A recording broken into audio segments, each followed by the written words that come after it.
Hello guys! Pour la vidéo d'aujourd'hui, je reviens enfin avec une vidéo 10 choses à savoir. Alors certes, j'ai pas fait des vidéos de ce genre depuis un bail maintenant, mais il était hors de question que j'abandonne mon concept comme ça. Disclaimer, mais pour ceux qui ont déjà regardé la vidéo de la semaine dernière, vous savez, j'ai la voix un peu cassée, you know, I was sick. Donc le soleil également va faire des allers-retours, clairement, même si j'ai ma light, là le soleil il a décidé de m'emmerder depuis tout à l'heure donc. Mais bref, maintenant que le disclaimer est fait, on va pouvoir passer au sujet de la vidéo. Aujourd'hui, je suis tellement contente de pouvoir enfin vous parler des tenues traditionnelles coréennes. C'est une vidéo que j'ai mis longtemps à préparer parce qu'il y a beaucoup de choses historiques à dire dans cette vidéo. Elle va être un petit peu plus longue je pense que les autres et comme moi j'adore l'histoire, en fait quand j'ai fait mes recherches ça n'en finissait plus. Je suis arrivée quand même à trouver pour vous 10 choses importantes, 10 choses intéressantes à savoir sur la tenue traditionnelle coréenne.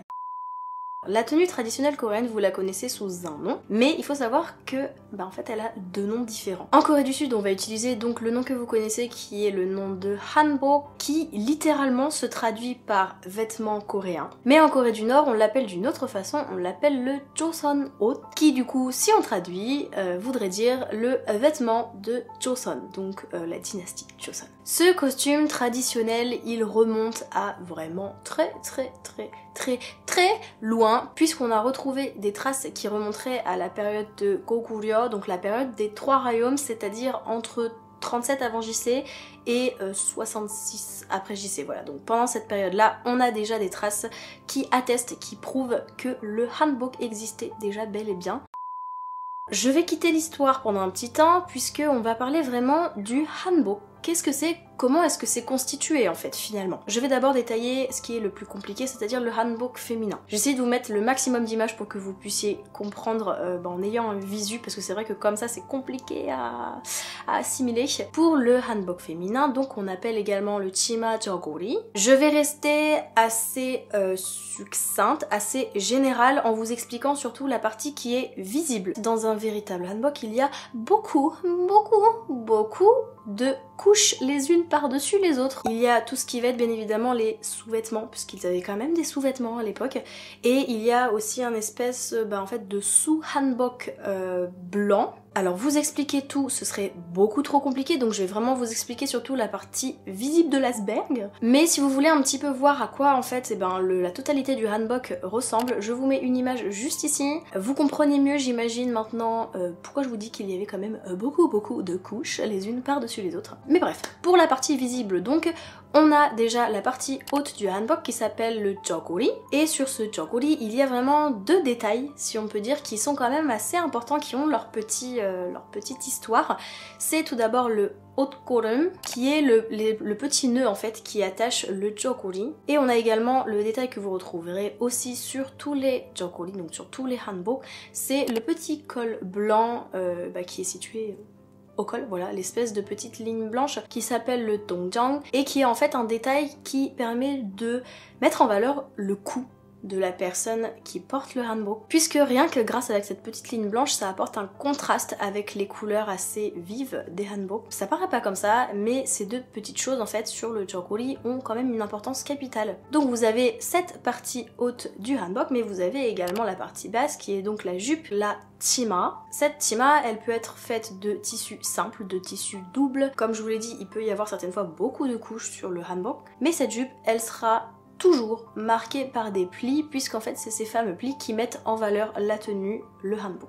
En dehors de la tenue en elle-même, pour les femmes, vous avez dans ce qui constitue leur tenue vraiment beaucoup d'accessoires. Alors on n'est pas dans le hanbok en lui-même, mais je trouvais quand même ça intéressant à savoir, donc je vais quand même revenir un petit peu sur les accessoires les plus connus finalement. Vous avez tout d'abord un accessoire qui s'appelle le norige, qui est un espèce de petit pendentif, petit nœud décoratif on va dire, qui était attaché soit au nœud du jogori ou alors à la taille du hanbok. C'est quelque chose que les femmes portaient énormément, et aujourd'hui ce fameux petit nœud il est considéré comme un porte-bonheur, un porte-chance. Également très connu, les broches à cheveux qui s'appellent les doljam, qui sont en fait des broches, des pinces à cheveux que les femmes mariées utilisaient pour s'attacher les cheveux. Parce que oui, à l'époque, les seules femmes qui s'attachaient les cheveux étaient les femmes mariées. Dans le même style, vous avez également cette fameuse grande broche vraiment ornementale, très très jolie à voir, qui s'appelle le pignon, qui pareil était un accessoire pour les cheveux, pour ornementer les cheveux d'une femme mariée. Dans le style bijoux assez simple, on a également les bagues, les banji. Et à l'époque, elles étaient surtout faites soit en pierre de jade, soit en métal, ou voilà, décorées avec quelques petites pierres, tout ça. Et je trouve l'accessoire qui est quand même hyper cute. Sur les hanbok, il n'y avait bien évidemment à l'époque pas de poche, et donc pour que les femmes puissent porter leurs petits accessoires, ou voilà tout ce qu'elles voulaient emporter avec elles à l'extérieur, elles avaient un espèce de petit porte-monnaie, sacoche, slash sac à main, on sait pas trop, qui s'appelle un pok chumoni. Chumoni voulant dire littéralement poche. Je vous mets des photos, je trouve ça tellement cute. Je sais pas ce que vous en pensez, mais genre. Jusqu'à la dynastie Joseon, ce hanbok féminin n'a pas vraiment évolué beaucoup, il faut le savoir. La seule évolution notable qu'il y a eu, c'est en ce qui concerne le jogori, puisque depuis l'époque de Goguryeo et jusqu'à la dynastie Joseon, ce jogori a vraiment beaucoup raccourci en fait. Quand on regarde un hanbok féminin de l'époque des Trois Royaumes ou même de l'époque de Goryeo, la jupe était attachée à la taille des femmes, voilà, genre normal, et le jogori était quand même assez long, donc en général il arrivait au niveau de la taille, il était à peu près de la même longueur que ceux des hommes, je vous l'expliquerai un peu plus tard. Et par contre quand on regarde les hanbok beaucoup plus récents, donc ceux de la dynastie Joseon par exemple, les jupes ne se portaient plus à la taille mais soit juste en dessous, soit au-dessus de la poitrine, et donc le jogori s'est adapté en fonction et est devenu très court. Alors je crois que j'ai à peu près tout dit en ce qui concerne le hanbok féminin. Maintenant on va du coup passer au hanbok masculin qui, vous allez voir, est beaucoup plus simple. Pour le hanbok masculin d'ailleurs, il n'y a pas forcément de nom particulier, contrairement à celui pour les femmes. Vous avez donc, pareil que pour les femmes, le jogori, qui cette fois-ci bien évidemment est beaucoup plus long que celui des femmes. Il arrive toujours en dessous de la taille et il est également beaucoup plus ample. Vous avez toujours ce fameux haut-korum, donc le petit nœud,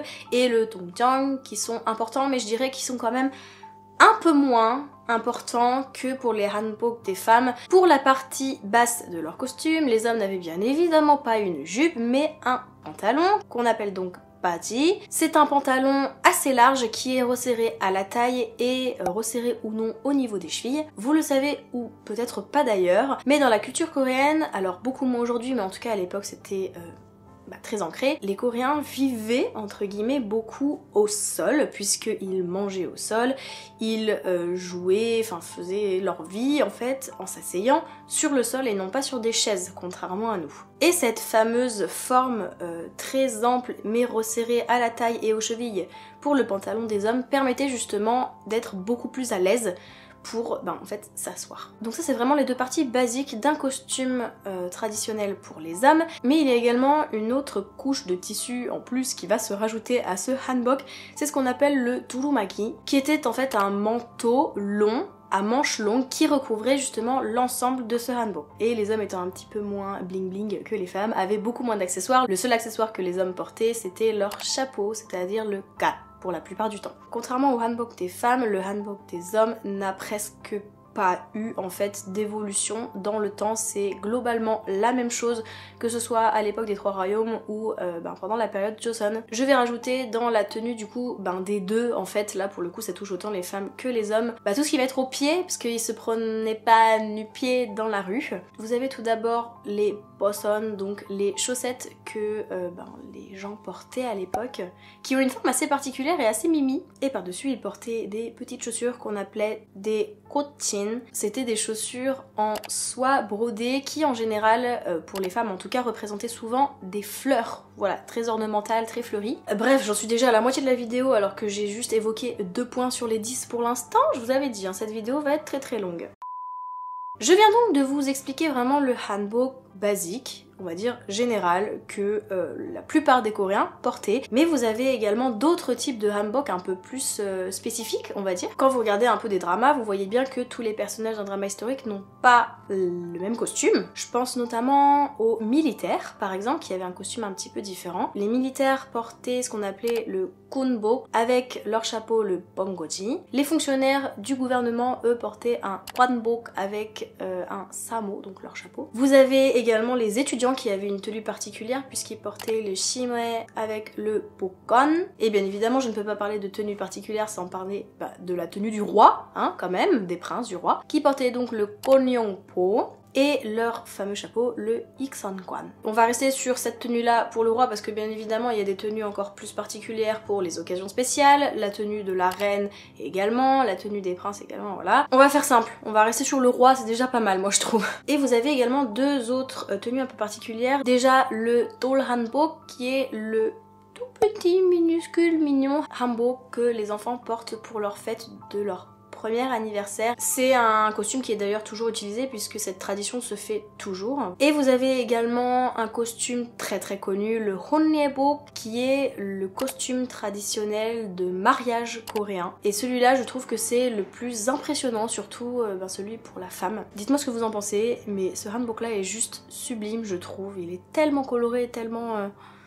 I love it. D'ailleurs, en parlant des couleurs, transition absolument parfaite, dans un hanbok, vous avez toujours la partie supérieure et la partie inférieure du hanbok qui sont de deux couleurs différentes. On dirait pas pour le hanbok des hommes simplement parce qu'ils ont justement ce turumaki qui vient par-dessus, donc en fait on dirait qu'ils ont qu'une seule couleur, mais sur le hanbok à l'intérieur, il y a bien deux couleurs différentes pour le haut et pour le bas. Et d'ailleurs, les couleurs qui sont utilisées pour un hanbok, également les tissus de fabrication ou même tout ce qui va être les détails par exemple sur la jupe des femmes et même jusqu'au fameux otgoreum, donc le petit nœud qui est sur le jogori. Tous ces petits détails déterminent la beauté et le raffinement du hanbok et vont donc déterminer en quelque sorte votre rang social ou même votre statut marital. J'imagine que vous avez déjà dû faire attention dans les dramas que tous les nobles portent des hanbok avec des couleurs beaucoup plus vives et des tissus qui ont l'air en tout cas, enfin qui sont de la soie, et que toutes les personnes beaucoup plus modestes, donc toutes les personnes, les serviteurs, le peuple, vont porter eux des hanbok beaucoup moins tape à l'œil, donc qui sont faits dans des tissus comme du coton par exemple,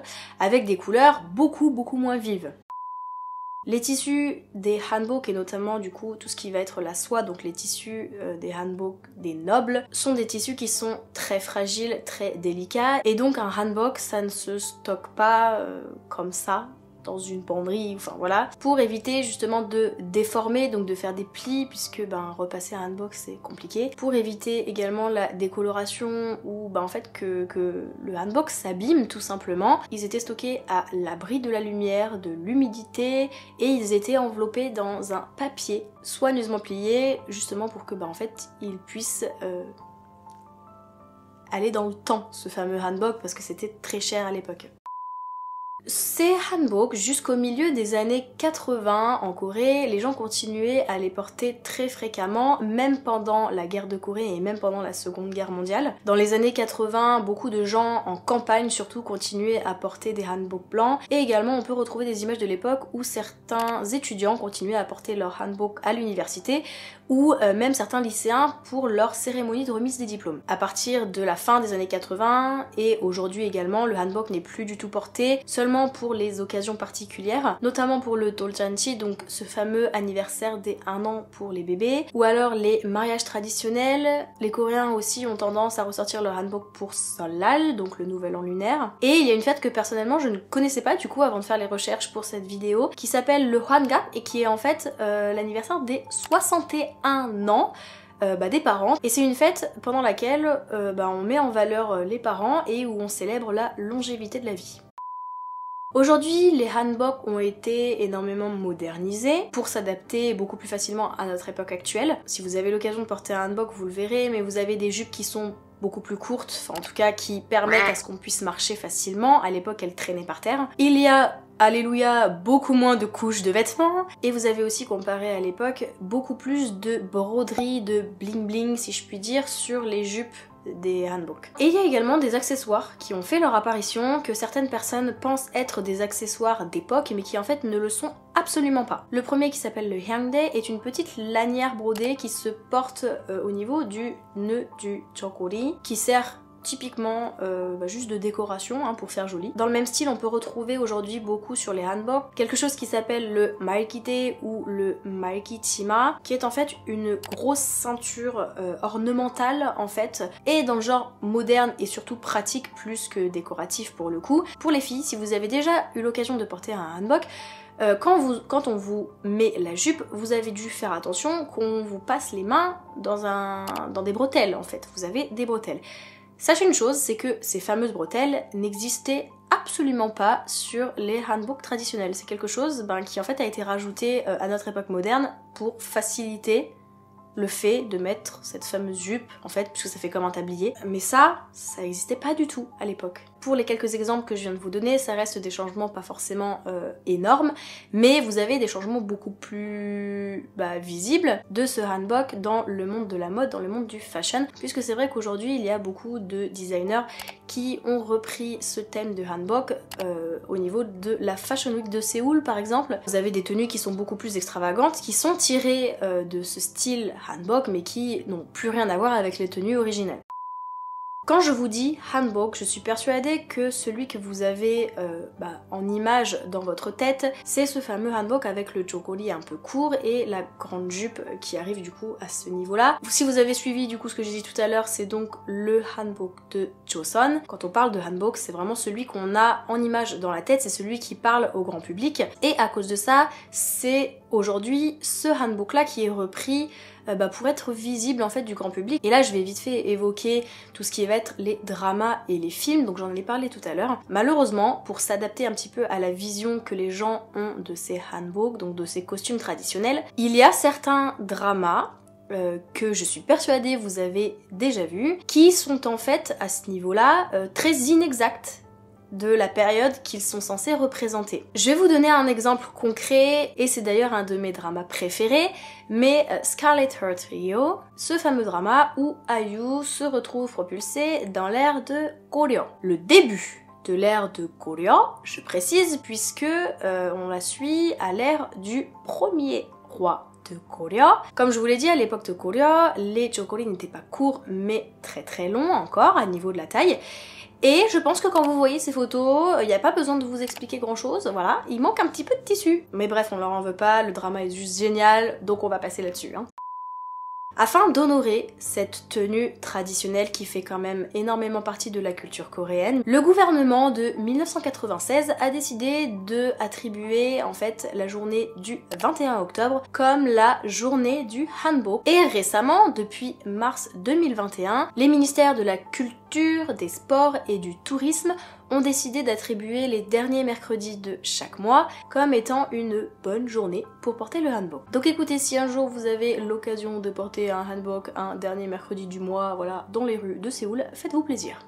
Le ministère l'a dit, donc vous pouvez le faire. Et d'ailleurs, je vais clore cette vidéo avec un tips que je pense vous allez kiffer. Sachez que si vous voulez acheter un hanbok, attention, c'est vraiment très très cher.